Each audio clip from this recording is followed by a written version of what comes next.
আল্লাহ নবী আল্লাহ রাসূলের সাহাবা হুজুর যে রাস্তা দিয়ে অগ্রসর হয়েছে, হুজুর যে রাস্তা দিয়ে এগিয়ে গেছে, আল্লাহ নবী মুহাম্মদ রাসূলুল্লাহ সাল্লাল্লাহু আলাইহি ওয়াসাল্লামের সাহাবা একই রাস্তা দিয়ে এগিয়ে যাচ্ছে, একই রাস্তা দিয়ে হেঁটে যাচ্ছে, সঙ্গে অন্যান্য সাহাবায়ে কেরাম হুজুররা আছে। হুজুরের ইন্তেকালের পরে, হুজুরের দুনিয়া থেকে চলে যাওয়ার পরে বারজাখি হায়াতে হুজুর ওই জায়গায় ঘুমিয়ে আছে। সাহাবায়ে কেরাম হুজুর সাহাবাদেরকে সঙ্গী করে কিছু সংখ্যক তাবিঈন হযরতদেরকে সাথে নিয়ে একটা জায়গা দিয়ে অগ্রসর হচ্ছে, এগিয়ে যাচ্ছে। আল্লাহর নবী আল্লাহর রাসূলের ওই সাহাবা যাবার সময় একটা জায়গায় একটু মাথাটাকে নিচু করলেন, আবার আসার সময় একই জায়গায় একটু মাথাটাকে নিচু করে হ্যাট করে এলেন। সাহাবে কেরাম হুজুররা প্রশ্ন করে, তাবিঈন হযরতরা জিজ্ঞাসা করে, একই জায়গায় আপনি একটু মাথাটা নিচু করলেন, ফেরার পথে আবার ওই একই জায়গায় আপনি একটু মাথাটাকে নিচু করে আসলেন, একটু খোলাসা করে দিন, একটু আমাদেরকে পরিষ্কার করে দিন, বিষয়টা তো আমরা কিছু বুঝতে পারলাম না।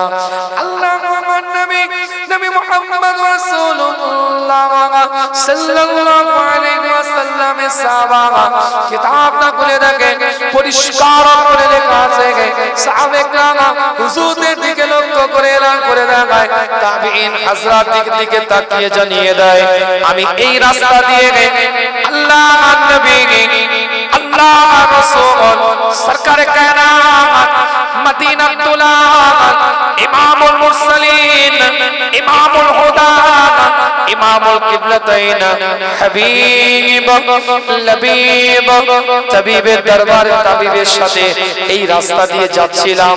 এই জায়গায় একটা গাছ ছিল, হুজুর এই জায়গা দিয়ে যখন এগিয়ে গিয়েছিলেন গাছের ডালটা মাথায় না লেগে যায়, তাই হুজুর একটু মাথাটাকে নিচু করে এসেছিলেন।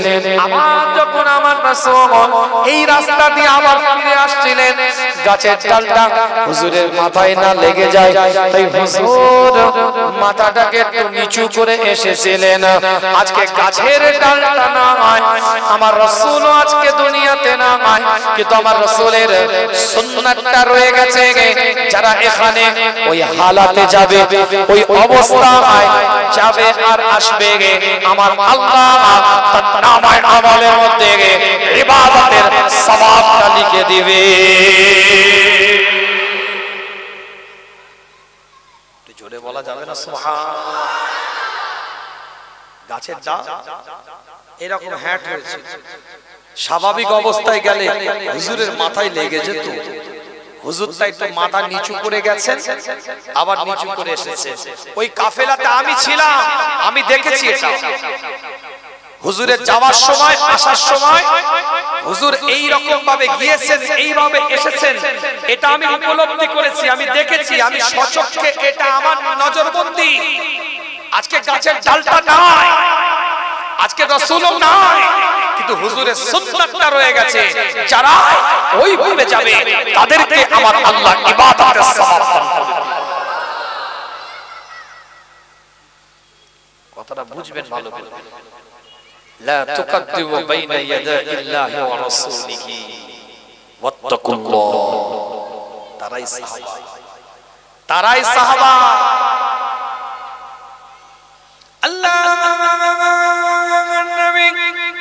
নবী মুহাম্মদ রাসূলুল্লাহ সাল্লাল্লাহু আলাইহি ওয়াসাল্লাম হজ্জাতুল বিদা জমিনে দাঁড়িয়ে আছে, জাবালে রহমাতের উপরে দাঁড়িয়ে হাদিস বলছি আপনাদের খিদমতে, বুখারীর riwayat বলছি আপনাদের খিদমতে।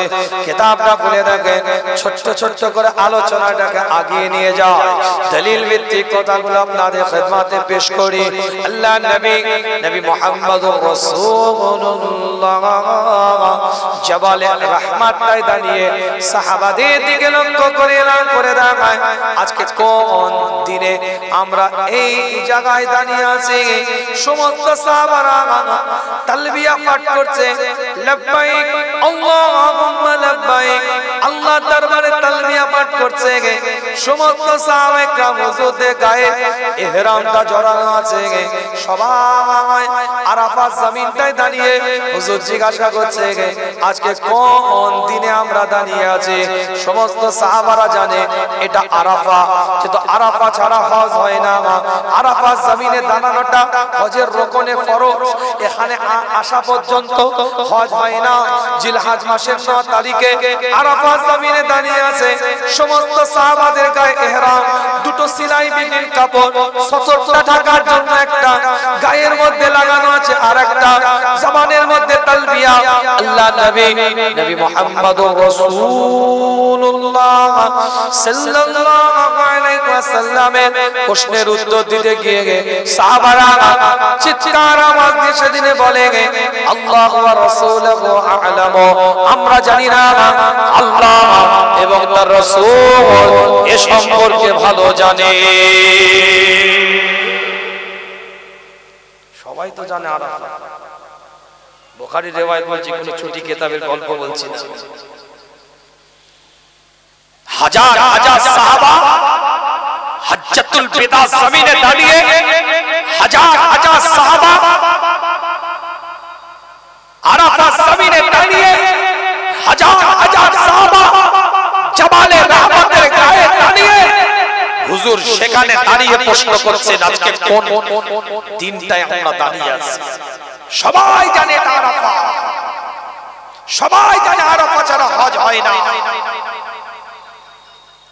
কিন্তু কোরআন বলেছে লা তুকদ্দিমু বাইনা ইয়াদাইল্লাহি ওয়া রাসূলিহি আল্লাহ এবং আল্লাহর রাসূলের থেকে আগিয়ে গিয়ে কথা বলো না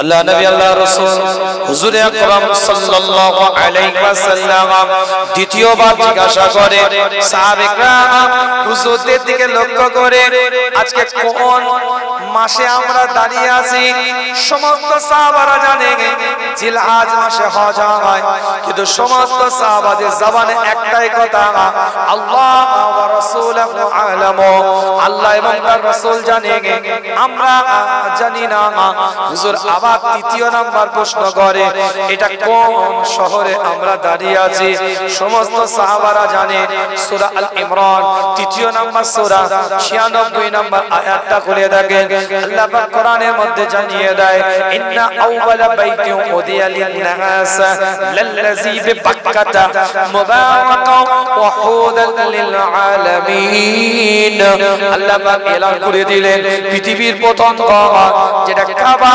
বাইতুল্লাহ যেটা মানুষের জন্য আল্লাহ বরাদ্দ করে দিয়েছে লাল্লাযী বিবাক্কাতা যেটা মক্কার মধ্যে অবস্থিত যেটা মক্কার মধ্যে অবস্থিত যেটা বালাদুল আমিনের মধ্যে অবস্থিত সমস্ত সাহাবারা জানে ওখানে গেলে মুবারক হয়ে যায় আল্লাহ কোরআন দিয়ে বলছে ওয়া হুদাল লিল আলামিন আর আমি আল্লাহ ওই জায়গাটাকে হিদায়াতের কারখানা হিসাবে কবুল করে নিলাম সমস্ত সাহাবারা জানে এটা মক্কা সমস্ত সাহাবারা জানে এটা মক্কা সমস্ত সাহাবারা জানে এটা বালাদুল আমিন সবাই জানে মক্কা ছাড়া হজ হয় না মক্কা ছাড়া হজ হয় না বালাদুল আমিন ছাড়া হজ হয় না কাবা যেখানে হজ সেখানে কাবা যেখানে হজ সেখানে এটা সবাই জানে কিন্তু সমস্ত সাহাবারা জবান দিয়ে এক সুরে এক আওয়াজ চিৎকার দিয়ে বলতে থাকে আল্লাহ ওয়া রাসূলুহু আ'লামু আল্লাহ এবং তার রাসূল জানে আমরা জানি না বিরাট ব্যাখ্যা আয়াতে কোরআন হাদিস শোনার আগ্রহ আছে তো নাকি কেন মানুষের এখন রুচি চেঞ্জ হয়ে গেছে ওষুধের দোকানে চপ মুড়ি বিক্রি করছে যেখানে প্যানফর্টি ডিকল ডাইজিন কার্বোজাইন গ্যাসের ট্যাবলেট পাওয়ার দরকার এখন ওষুধের দোকানে চপ মুড়ি বিক্রি করছে অনেক দুধে কথাটা বললাম বুঝে নিন যারা বুঝে নেন শরিয়তের মাহফিল দ্বীনের মাহফিল ইসলামের মাহফিল কোরআনের মাহফিল নাট্য মঞ্চ করে ফেলেছে কথা কথা ঠিক বলছি না? ভেলকি দেখাচ্ছে, বক্তা উঠে ভেলকি দেখাচ্ছে। 2 ঘন্টা ওয়াজ করেছে, একটা কোরআন বলেনি, একটা কোরআন বলেনি। কুতিয়ে কাতিয়ে খুতবাটা করেছে, তাও মনে হয় 30 কোটি জায়গায় ভুল করেছে। আর তাদেরকে মাশাআল্লাহ আমাদের বুঝতেই পারছেন ভাইরাল করে দিয়েছে। কথা বুঝতে পারছেন? টিআরপি হাই করে দিয়েছে। বডি ল্যাঙ্গুয়েজটা একটা মানুষের মতন বডি ল্যাঙ্গুয়েজ নয় বক্তার। বক্তা হাদি তো পরের কথা।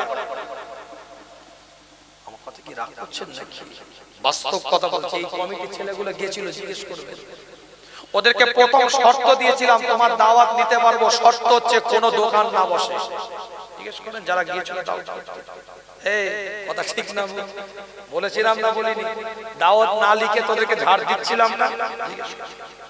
দাওয়াত না চল যা। এমনও শর্ত দিয়েছিলাম, যদি কোনো দোকান, বাজার, মেলা, নোংরামি, শরিয়াত বিরোধী, দ্বীন বিরোধী, ইসলাম বিরোধী মেলার মতো কর্মকাণ্ড যদি উপলব্ধি করি, দেখতে পাই, গাড়িটা ঘুরিয়ে নিয়ে ঘরে চলে আসতো। বলেছিলাম না বলিনি? ছেলেগুলো আমার কথা রেখেছে, আমার দিলটা এত বড় করে দিয়েছে। ছেলেগুলো আমার কথা রেখেছে, আর আমার কথা নয়, আল্লাহর কথা রেখেছে। আমার কথা নয়, রাসূলের কথা রেখেছে। আমার কথা নয়, তোমার পীরের কথা তুমি রেখেছো। এটা নাজাতের ওসিলা হয়ে যায়। আল্লাহ নবী মুহাম্মদ রাসূলুল্লাহ সাল্লাল্লাহু আলাইহি ওয়াসাল্লাম সাহাবারা বলে, তাবিঈন হযরতের দিকে লক্ষ্য করে সাহাবে کرام হুজুর জানিয়ে দেয়, যে সাহাবে کرام হুজুর riwayat করছে হাদিসটা, তাবিঈন হযরতের দিকে লক্ষ্য করে এলান করে দেয়, আমরা সবাই জানতাম এই জমিন হচ্ছে আরাফাত জমিন, জিলহজ মাসের 9 তারিখ ইহরামত অবস্থায় আমরা দাঁড়িয়ে আছি। এটা আমরা সবাই জানতাম, কিন্তু আমার নবী খেয়ালটা তো আমরা জানতাম না। হুজুর যদি আরাফাত জমিনটায় দাঁড়িয়ে মুস্তাফা তাজদার হারাম মদিনাতুল্লাহ যদি ওই আরাফাত জমিনটায় দাঁড়িয়ে বলতো, এটা আরাফা নয়, এটা আরাফা নয়, এটা ইয়াউমুল আশুরা, এটা ইয়াউমুল আরাফা নয়, এটা ইয়াউমুল আশুরা, ওই দিন থেকে ওটা আশুরা হয়ে যেত। আল্লাহ নবী, আল্লাহ রাসূল যদি ওই জায়গায় দাঁড়িয়ে বলতো, আমরা সবাই জানতাম জিলহজ মাস চলছে, আমরা হজ করতে এসেছি, ইহরাম শরীরের মধ্যে আছে, জবানে তালবিয়া আছে, সবাই আমরা জানি এটা হচ্ছে জিলহজ মাস। কিন্তু আমার নবী মুস্তাফা ওই জায়গায় দাঁড়িয়ে যদি বলতো, এটা আজ থেকে মুহররম, আজ থেকে রবিউল আউয়াল, আজ থেকে রবিউল সানি, ওই জায়গায় দাঁড়িয়ে হুজুরের জবান দিয়ে যদি বেরিয়ে যেত, সেই দিন থেকে জিলহজটা মুহররম হয়ে যেত, রবিউল আউয়াল হয়ে যেত, রবিউল সানি হয়ে যেত।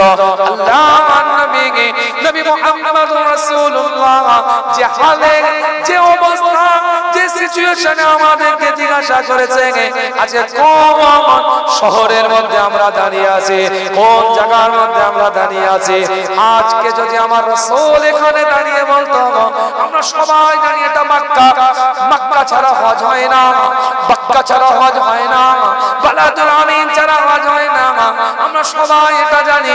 কিন্তু হুজুর যদি বলতো, না আজ থেকে এটা মক্কা নয়, আজ থেকে এটা মদিনা, ওই দিন থেকে আল্লাহর পক্ষ থেকে এটা মদিনা হিসাবে আল্লাহ কবুল করে নিতে।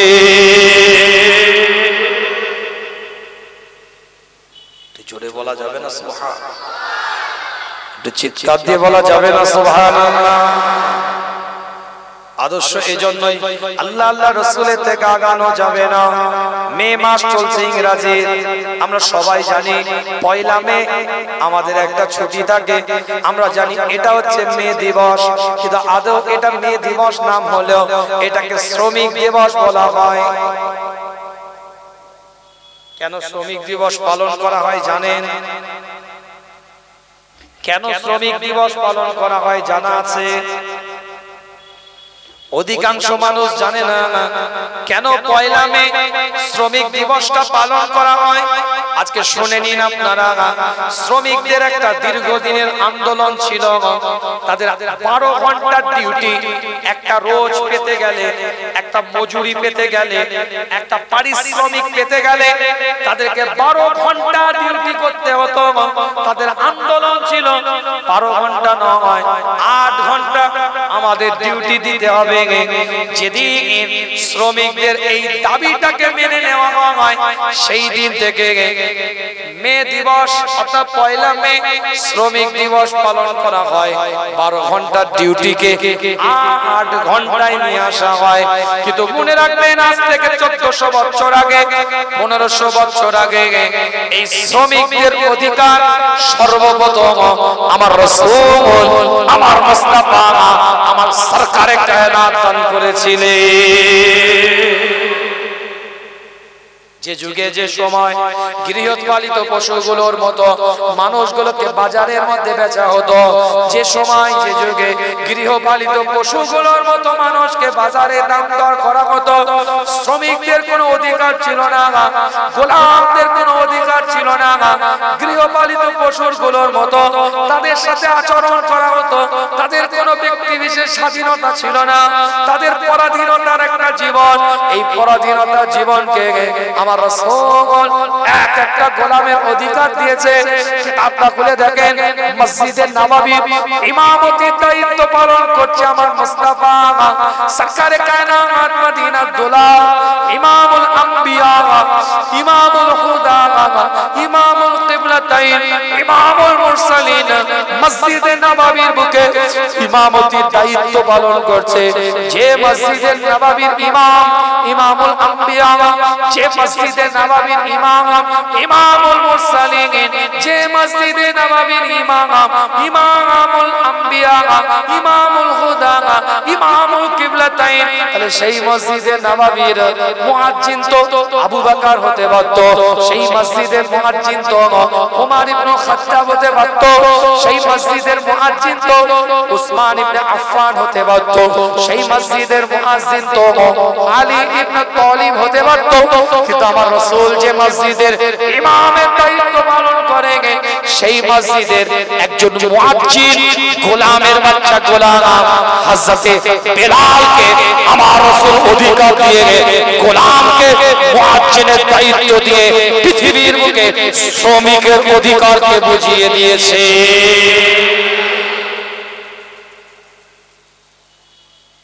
কথা কিছু বুঝতে পারছেন না? বুঝতে পারছেন? হুজুর যখন ইমাম, আবু বকর তো মুয়াজ্জিন হতে পারত, ওমর তো মুয়াজ্জিন হতে পারত, উসমান তো মুয়াজ্জিন হতে পারত। আমার কথা বুঝে যাচ্ছে? কিন্তু অধিকার আমার রাসূল দিলেন কি, চলে আয়, তোকে দেখলে না ছিটকাবে, তুই গোলামের বাচ্চা গোলাম, তোর গায়ে একটা মাত্র সতর কাপড় নাভি থেকে হাঁটু পর্যন্ত ঢাকা আছে, আয় চলে আয়, আমি ইমাম, তুমি মুয়াজ্জিন, অধিকার আমি রাসূল দিলাম। ফাতে মক্কা জমিন, এমনি আয়াতটা বলিনি আপনাদেরকে, একটা একটা দলিল দিচ্ছি। কোরআন বলছে, কোরআন ইজা জাআ নাসরুল্লাহি ওয়াল ফাতহ ওয়া রাআইতান নাস ইয়াদখুলুনা ফি দীনিল্লাহি আফওয়াজা ফাসাব্বিহ বিহামদি রাব্বিকা ওয়াস্তাগফির ইন্নাহু কানা তাওয়াবা। শানে নাজুল খুলে এটা ফাতে মক্কা জমিনের পূর্বে আল্লাহ আয়াতটাকে নাজিল করেছিলেন মক্কা বিজয়ের আগে। আল্লাহ নবী মুহাম্মদ রাসূলুল্লাহ সাল্লাল্লাহু আলাইহি ওয়াসাল্লামের উপরে আল্লাহ পাক আয়াতটাকে নাজিল করে দিলেন। আল্লাহ পাক কোরআনের আয়াত দিয়ে স্পষ্ট জানিয়ে দিচ্ছে, হুজুর আপনি দেখতে পাবেন যখন আল্লাহর পক্ষ থেকে সাহায্য আসবে, রবের পক্ষ থেকে যখন সাহায্যটা আসবে, খোদার পক্ষ থেকে যখন আমি আল্লাহ আমার পক্ষ থেকে যখন সাহায্য আসবে, আপনি দেখবেন বিজয়টা অনিবার্য হয়ে যাবে। ওয়ারাইতা, আপনি দেখতে পাবেন নাসা, মানুষকে ইয়াদখুলুনা, প্রবেশ করতে, ফি দীনিল দীনিল্লাহি আফওয়াজা, আল্লাহর দ্বীনের মধ্যে তারা দলে দলে প্রবেশ করছে। ফতে মক্কা জমিন, মক্কাটা বিজয় করে ফেলেছে। মক্কায় কোনো মায়ের লাল নাই, মক্কার বুকে কোনো মায়ের লালের জন্ম হয় নাই। হুজুরের সামনে দাঁড়িয়ে কথা বলবে, হুজুর মক্কার মধ্যে প্রবেশ করছে, হুজুর মক্কা জমিনের মধ্যে প্রবেশ করছে। কিতাবটা খুলে দেখেন, ফতে মক্কা জমিনে লক্ষাধিক সাহাবাকে নিয়ে গোটা কাবা চত্বরটাকে হুজুর ঘিরে ফেললেন। আল্লাহ নবী, আল্লাহ রাসূল ফতে মক্কা জমিনে একটা ছোট্ট বাচ্চাকে পাশে বসিয়ে রেখেছিলেন।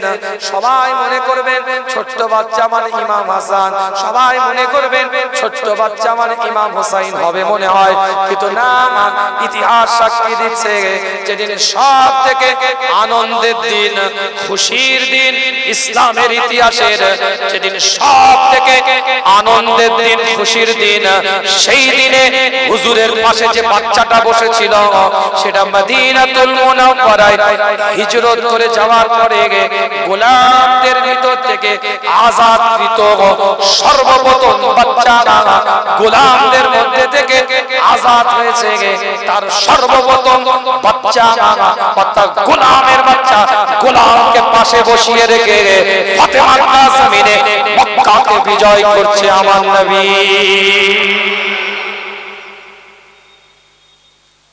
সবথেকে আনন্দের দিনে একটা বাচ্চা পাশে আছে, সেটা কে? গোলামের বাচ্চা, গোলাম, তার 14 পুরুষ গোলাম। হুজুর অধিকার দিয়ে যায়, বস বস বস, আমার কথা কিছু বুঝতে পারছে? আর একটা গোলামকে বলেন কাবায় উঠে যা। কাবার ছাদে কে উঠছে? গোলাম। 14 গোষ্ঠী গোলাম, গোলামের বাচ্চা গোলাম পরাধীনতার জীবন কাটিয়েছে, ঈমান সিনায় নিয়েছে, কাবার ছাদে আল্লাহ তাকে সম্মান দিয়ে তুলে দিয়েছে। ঈমান দিলের মধ্যে নিয়েছে, ঈমান কলিজার মধ্যে জড়িয়ে নিয়েছে, ঈমান দিলের মধ্যে এনে নিয়েছে। আল্লাহকে এক বলেছে, নবীকে নবী বলেছে, ফিনিশ। আর কোনো ভেদাভেদ নয়, সব সমান হয়ে গেছে। সেটা মনুষ্যত্ববোধের জায়গা, মানবিকতার জায়গায় সব এক। আবু বকর যে কাতারে দাঁড়াবে, বেলাল সে কাতারে দাঁড়াবে।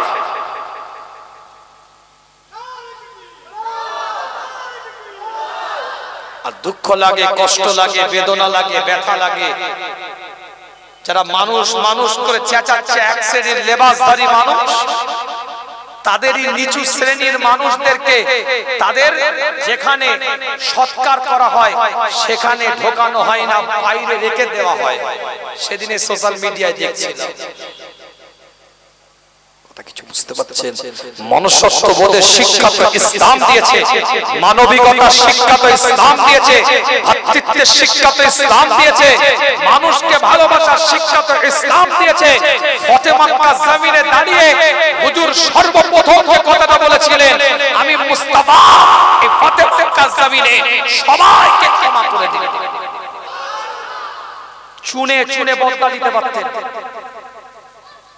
হুজুরের কাছে পুরো একদম প্রতিচ্ছবি, তুই আমার সাথে এটা করেছিলিস, তুই আমার সাথে এটা করেছিলিস, তুই আমার সাথে আচরণ করেছিলিস, তুই এই আচরণটা আমার সাথে করেছিলিস, তুই এই অপমানটা আমাকে করেছিলিস, তুই আমাকে এই জায়গায় এই কষ্টটা দিয়েছিলিস। এক একটা চেহারা হুজুরের সামনে চিত্রিত, এক একটা চেহারাকে হুজুর পেহচান চিনেন, সবাইকে চুনে চুনে বদলা নিতে পারতেন, চুনে চুনে শাস্তি দিতে পারতেন, চুনে চুনে প্রতিশোধ দিতে পারতেন, চুনে চুনে এক একটাকে তার প্রতিবাদের কণ্ঠ তৈরি করে বদলা নিতে পারতেন। কিন্তু ফতে মক্কা জমিনে আল্লাহ নবী, আল্লাহ রাসূলের সর্বপ্রথম কথা হয়েছিল, আমি মুস্তাফা, আমি সরকারে কায়নাত, আমি মদিনাতুল্লাহ, আমি ইমামুল মুরসালিন, আমি সবাইকে ক্ষমা করে দিলাম।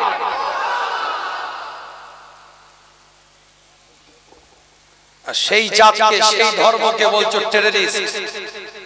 কিছু গদি মিডিয়া এই কথা বলে না কেন? কিছু ইলেকট্রনিক্স মিডিয়া, কিছু প্রিন্ট মিডিয়া, কিছু সোশ্যাল মিডিয়া, কিছু আপনার ওই মিনিস্ট্রি চ্যানেল, কিছু টিভি চ্যানেল, পুরো তো আপনার কি বলে মস্তিষ্ক বিকৃতির মতো লাফাচ্ছ ঠান্ডা ঘরের স্টুডিওর মধ্যে। কথা কিছু বুঝতে পারছেন না? বুঝতে পারেন? কদিন তো ওয়াকাফটাকে নিয়েছিলে, ওয়াকাফের উপরে বক্তব্য মন্তব্য ওপিনিয়ন চলছিল, ঠিক পেহেলগাঁয়ের পরে পুরো মুভমেন্ট করলে। কি মুভমেন্ট করলে? লজ্জা লাগে না? তোমাদের হায়া নাই? নির্লজ্জার মতন বলছো। বলতে পারলো না এই মিডিয়াগুলো, এই ইলেকট্রনিক্স মিডিয়া, এই সোশ্যাল মিডিয়া, এই প্রিন্ট মিডিয়া, এই মিনিস্ট্রি মিডিয়া, এই কিছু টিভি চ্যানেল, এই গদি মিডিয়া, এরা বলতে পারলো না পেহেলগাঁয়ের বুকে 27 জন ভারতীয় নাগরিক মারা গেছে, শহীদ হয়ে গিয়েছে। এ কথা তারা বলতে পারলো না। দুষ্কৃতীদের হাতে, হামলাকারীদের হাতে, জঙ্গিকারীদের হাতে, জঙ্গিদের হাতে আমার দেশের নাগরিক, আমার ভারতবর্ষের নাগরিক, আমার দেশের নাগরিক শহীদ হয়ে গেছে, আমার ভারতীয় নাগরিক মৃত্যুবরণ করেছে। এ কথা কোন মিডিয়া বলতে পারলো না। বলল কি? মুসলমান হিন্দুকে মেরেছে। কেন? ওখানে তো 27 জনের মধ্যে একটা নাম ছিল আদিল, ভুলে গেলে? ওই 27 জনের মধ্যে তো একজনের নাম ছিল ঝন্টু আলী খান, ভুলে গেলে? আমি নাম প্রকাশ করতাম না, আমি বলতাম আমার ভারতীয় মারা গেছে। কিন্তু তুমি যখন বলছো হিন্দুকে মুসলমান চুনে চুনে মেরেছে, তাই বলতে বাধ্য হচ্ছি আমি। এটা আমার মুখে শোভা পায় না, আমি মেনে নিচ্ছি যে দুটো নাম বলেছি, এটা বলাটা উচিত নয়। আমার বলার উচিত ভারতীয় নাগরিক মারা গেছে, ভারতীয় সিটিজেন মারা গেছে, আমার দেশের ভাই মারা গেছে, এটা আমার বলাটা বাঞ্ছনীয়। কিন্তু তোমরা যেহেতু এই কথাটা মানুষের কাছে ভাইরাল করছো, যেটা হিন্দুদের হাতে মুসলমান মারা, মুসলমানের হাতে হিন্দুরা মারা গেছে, তাই এটা বলতে বাধ্য হচ্ছি। আমার কথাটা কিছু বুঝতে পারছেন না? বুঝতে পারছেন? স্পষ্ট কথা বলছি আপনাদেরকে। মুজাদ্দিদে জামানের বাড়ির আওলাদ হয়ে সিদ্দিকে আকবরের খুনটা শরীরের মধ্যে নিয়ে কুরাইশ গোত্রের মানুষ হয়ে, হাশেমি খানদানের মানুষ হয়ে অহংকার করছি না। ওয়া আম্মা বিনিআমাতি রাব্বিকা ফাহাদ্দিস, আল্লাহর শুকরিয়া আদায় করে বলে যাচ্ছি আপনাদের কাছে, স্পষ্ট বক্তব্য আপনাদের খেদমতে দিয়ে যায়। এই 27 জন ভারতীয় নাগরিক মারা গেছে, আমরা দুঃখিত, আমাদের বেদনা। যারা বা যে এই কর্মকাণ্ডের সাথে জড়িয়ে আছে তাদেরকে দৃষ্টান্তমূলক শাস্তি দেওয়া হোক, চুনে চুনে তাদেরকে বের করে তাদেরকে যথাযথ শাস্তি দেওয়া হোক। এমন শাস্তি যেন এই কর্মকাণ্ড করা তো দূরের কথা, মানুষ যেন ভাবতেও ভয় করে। এই কাশ্মীরের বুকে বেশ কিছু বছর আগে একটা নাবালিকা মেয়ে, নাম তার আসিফা, একটা নাবালিকা মেয়েকে গণধর্ষণ করা হয়েছিল, গ্যাং রেপ করা হয়েছিল। কিছু মন্দিরের পুরোহিত সেজে গ্যাং রেপ করেছিল, গণধর্ষণ করেছিল, তার লজ্জার স্থানে রড ঢুকিয়ে তাকে মারা হয়েছিল। কিন্তু মনে রাখবেন, আমাদের ইসলাম ধর্ম আমাদেরকে এটা শিক্ষা দেয়নি যে আমরা বলবো কোন মন্দিরের পুরোহিত এই কাজ করেছে। না না না না, আগেও বলিনি, এখনো বলছি না, আগামীতেও বলবো না। আমরা বলবো সন্ত্রাস এ কাজ করেছে, জঙ্গি এ কাজ করেছে, যারা নোংরা দুষ্কৃতী তারা এই কর্মের সাথে জড়িত ছিল। কিন্তু তারা পুরোহিতের পোশাকটাকে ব্যবহার করেছে, কোন একটা ধর্মের পোশাককে ব্যবহার করে এই কাজটা করেছে। কেন? কোন ধর্মের শিক্ষা এটা হতে পারে না, কোন ধর্ম এই কাজের সাথে জড়িত থাকতে পারে না, কোন ধর্মের ধর্মগুরু এই কর্ম করতে পারে না, এটা আমাদের বিশ্বাস। আমার কথাটা কি বলছি বুঝতে পারছেন? সে ধর্মের পোশাক ব্যবহার করেছে, ধর্মের ইউনিফর্ম ব্যবহার করেছে। এটা আমাদের বক্তব্য আগেও ছিল, এখনো আছে। কিন্তু দুঃখের বিষয়, এই জায়গায় যখন আমাদের পোশাককেও ব্যবহার করেছে তুমি টোটালটা টেনে দিলে, মাত্রাহীন কথা বলে দিলে। কেন বলতে পারলে না যে ধর্ম কোন জঙ্গিবাদ, কোন আপনার কি বলে কোন ধর্মের জঙ্গিবাদ বলে কোন চিহ্ন নাই, যারা জঙ্গি তাদের কোন ধর্ম নাই, এটা কেন বলতে পারলে না? যখন যেটা দরকার সেই ধর্মের পোশাক তারা ব্যবহার করে। এই জায়গায় তো সাজ্জাদ ভুলে গেলে কি বলছে বাইরে শুনেন, কাশ্মীরের যুবকটা সাজ্জাদ আদিল ভুলে গেলে AK-47 তার দিকে চালিয়েছে। আদিল এইভাবে হাতে করে নিয়ে পর্যটকরা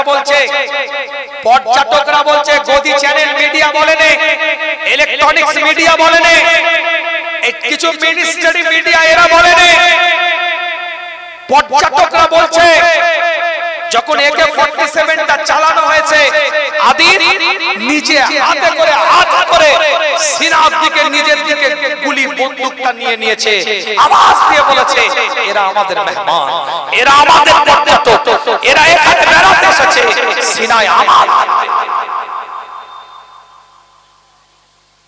কথা কিছু বুঝতে পারছেন? জালিয়ানওয়ালাবাগের হত্যাকাণ্ড যখন হয়েছিল তখন ইংরেজ সেনাবাহিনীকে জিজ্ঞাসা করেছিল গোলি কিউ চালায়।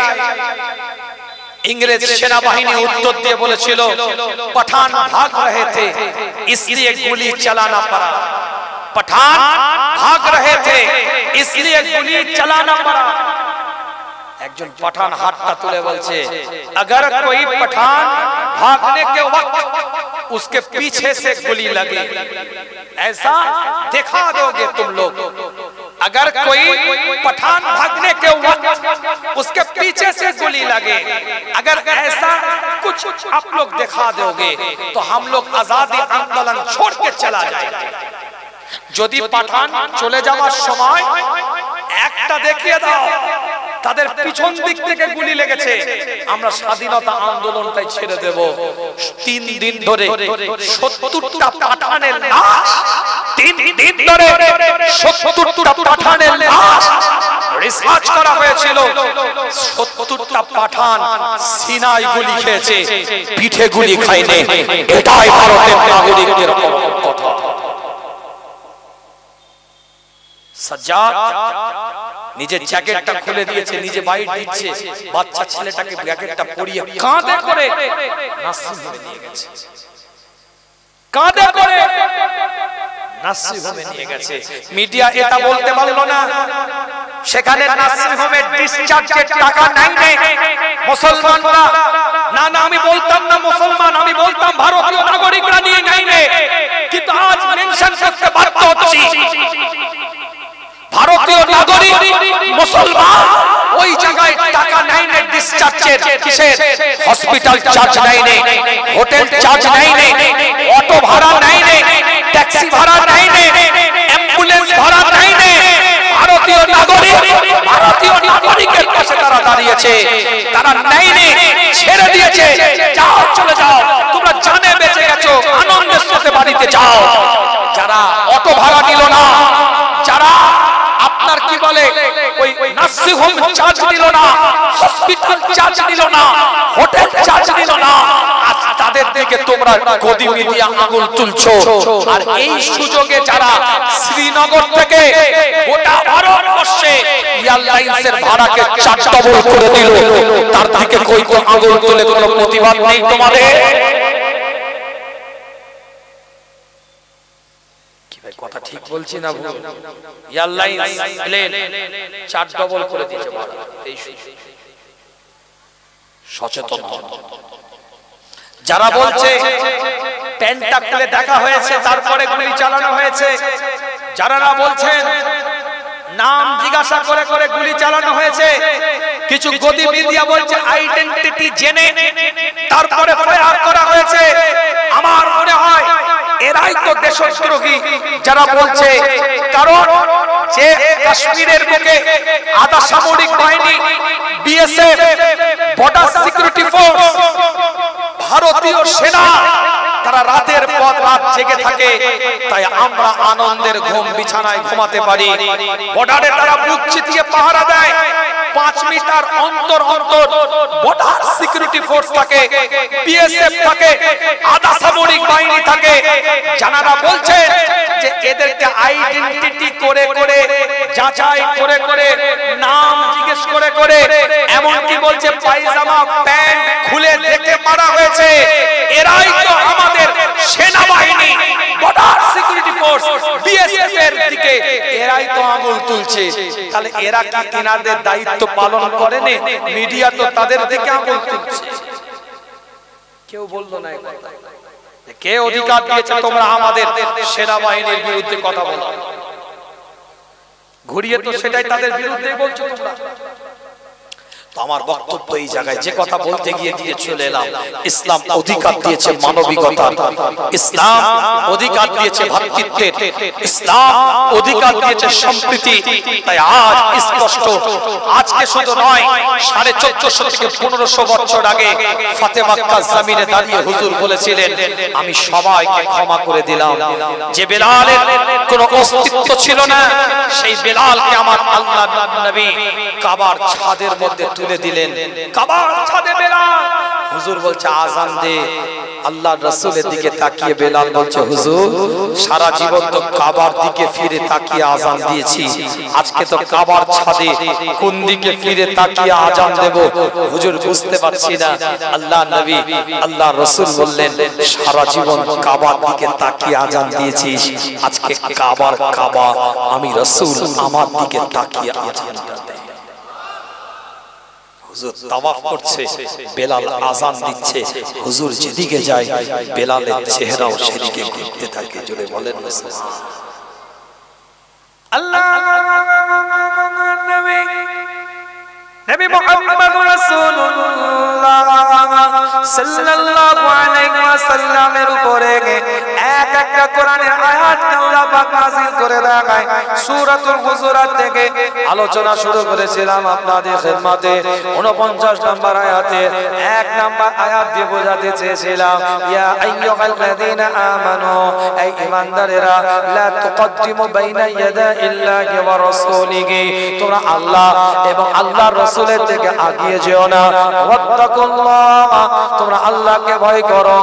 ইন্নাল্লাহা সামিউন আলিম, আল্লাহ পাক সবকিছু শুনেন এবং সবকিছু জানেন। অন্য আয়াতের মধ্যে আল্লাহ পাক আবার জানিয়ে দেয়, এই আয়াতের ব্যাখ্যা করলাম এতক্ষণ ধরে, একটু টুকটুক করে আলোচনা আগিয়ে নিয়ে যাচ্ছি আপনাদের খিদমতে। এই সূরা 2 নম্বর আয়াতের মধ্যে আল্লাহ পাক এলান করে দেয়, ইয়া আইয়ুহাল্লাযীনা আমানু, আল্লাহ পাক কোরআনের মধ্যে জানিয়ে দেয়, এই ঈমানদারেরা, লা তারফাউ আসওয়াতাকুম ফাওকা সাওতিন নবী ওয়া লা তাজহারু লাহু বিল কওলি কাযাহরি বা'দিকুম লিবা'দিন আন তাহবাতা আ'মালুকুম ওয়া আনতুম লা তাশউরুন। আমি বলি না, কোরআন জানিয়ে দেয়, ইয়া আইয়ুহাল্লাযীনা আমানু, এই ঈমানদারেরা, লা তারফাউ আসওয়াতাকুম ফাওকা সাওতিন নবী ওয়া লা তাজহারু লাহু বিল কওলি কাযাহরি বা'দিকুম লিবা'দিন আন তাহবাতা আ'মালুকুম ওয়া আনতুম লা তাশউরুন। আল্লাহ পাক কোরআন দিয়ে জানিয়ে দেয়, এই ঈমানদারেরা, তোমাদের গলার আওয়াজটা আমার রাসূলের গলার আওয়াজের উপরে না হয়ে যায়, তোমাদের গলার আওয়াজটা আমার রাসূলের গলার আওয়াজের উপরে না হয়ে যায়। তোমরা একে অপরের মধ্যে যেমন কথোপকথন করো, একে অপরের মধ্যে যেমন আলোচনা করো, ওই রকম যেন আমার রাসূলের সামনে আলোচনা না হয়ে যায়। যদি তোমাদের গলার আওয়াজটা, গলার শব্দটা আমার রাসূলের উপরে হয়ে যায়, আল্লাহ কোরআন দিয়ে জানিয়ে দেয়, আনতা হাবাতা আমালুকুম ওয়া আনতুম লা তাশউরুন, আমি আল্লাহ তোমাদের সব আমলগুলোকে নষ্ট করে দেব, বিনষ্ট করে দেব, শেষ করে দেব। ওয়া আনতুম লা